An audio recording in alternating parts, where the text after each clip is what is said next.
नमस्कार, स्वागत है आपका विराट 24 न्यूज में। लोकसभा चुनाव की तैयारी तेज है। मध्य प्रदेश विधानसभा चुनाव में कांग्रेस की करारी हार हुई, लेकिन विंध्य इलाके में भी बीजेपी ने उसे करारी मात दी है। कांग्रेस ने अब यहां दोबारा कब्जा जमाने के प्लान पर काम तो शुरू कर दिया है, लेकिन बीजेपी का दुर्ग बन चुके विंध्य में कांग्रेस अपनों से ही मात खा जाती है। कभी देश के दिग्गज नेता रहे अर्जुन सिंह के कब्जे वाली इस सीट पर बीते 1.5 दशक से बीजेपी का भगवा लहरा रहा है। विंध्य इलाके की सबसे अहम सीट मानी जाने वाली सतना, जो सीमेंट फैक्ट्री का हब के लिए मशहूर है, लेकिन यहाँ की सियासी हलचल हमेशा से प्रदेश और देश के लिए चर्चा का विषय चर्चित रही और यहाँ कभी कांग्रेस के दिग्गज नेता अर्जुन सिंह ने जीत का परचम लहराया था और हारे भी थे। लेकिन अब यहाँ के सियासी समीकरण कांग्रेस से ज्यादा बीजेपी के अनुकूल है और बीजेपी यहाँ से लगातार 4 बार से कब्जा जमाए हुए है, लेकिन बीजेपी के लिए भी इस बार थोड़ा मुश्किल होगी। यहाँ की सियासी बयान का रुख बदल गया है सांसद गणेश सिंह के विधायकी हारने के बाद से। खैर, इसकी चर्चा आगे करेंगे, उससे पहले सतना की सियासी फेरबदल पर एक नजर डालते हैं कि कब कौन बाजी मारा। तो स्मार्ट सिटी सतना में पहला लोकसभा चुनाव साल 1967 में हुआ। पहले चुनाव में कांग्रेस के डीवी सिंह को जीत मिली। अगले चुनाव में जनसंघ के नरेंद्र सिंह जीते। वहीं पर 1977 के चुनाव में भारतीय लोक दल ने बाजी मारी, जबकि 1980 में कांग्रेस ने यहां पर वापसी की और गुलशेर अहमद चुनाव जीते। 1984 में कांग्रेस के अजीज कुरैशी सांसद बने, जबकि 1989 में बीजेपी के सुखेंद्र सिंह सांसद बने। 1991 में अर्जुन सिंह ने जीत हासिल की, तो वहीं पर 1996 में बसपा के सुखलाल कुशवाहा यहां से चुनाव जीत कर आए। 1998 में बीजेपी ने वापसी की और गणेश सिंह सांसद बने और अब ये सीट अभी तक बीजेपी के कब्जे में है।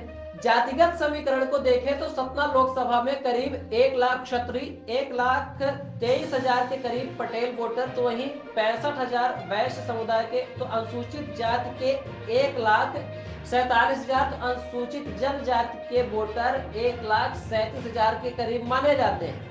चुनावी समीकरण में निर्णायक भूमिका में रहने वाले ब्राह्मणों की संख्या 3.5 लाख के करीब मानी जाती है। देखा जाए तो सतना लोकसभा सीट पर 7 बार बीजेपी, 4 बार कांग्रेस, 1 बार बसपा, तो वहीं 1 बार भारतीय जनसंघ ने जीत दर्ज की है। सतना लोकसभा में आने वाली 7 विधानसभा सीटों में 5 पर बीजेपी और 2 पर कांग्रेस का कब्जा है।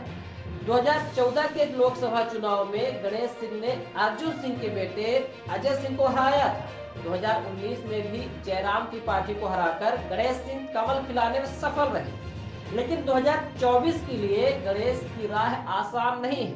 लगातार जीत का मजा चखने वाले सांसद जी विधानसभा का चुनाव हार गए, और वो भी तब जब सभी सांसद जीते और प्रदेश में बीजेपी की लहर थी।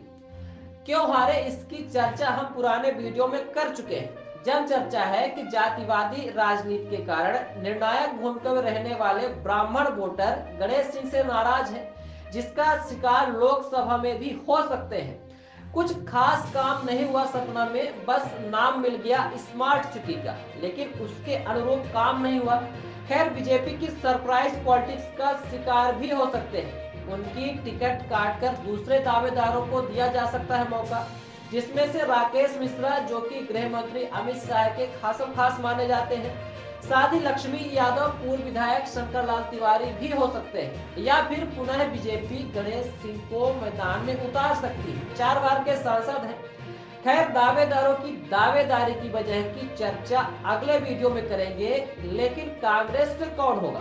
बनवास काट रही कांग्रेस क्या 2 बार के सतना विधायक पूर्व सांसद के बेटे सिद्धार्थ कुशवाहा डब्बू पर दांव लगा रही है, या फिर अमरपाटन विधायक राजेंद्र सिंह दादा भाई पर कांग्रेस आस लगाए हुए है, या पुराने प्रत्याशी राजा राम ही करा पाएंगे राज वापसी? वही दूसरे दावेदार सुधीर सिंह तोमर और दिलीप मिश्रा भी हैं। कौन है प्रबल दावेदार, हमें कमेंट बॉक्स में जरूर बताएं। हम आपको अगले वीडियो में बताएंगे कांग्रेस और बीजेपी के प्रबल दावेदारों की आखिर क्या वजह है दावेदारी की। देखना ना भूलें विराट 24 न्यूज पर, बने रहिए विराट 24 न्यूज के साथ।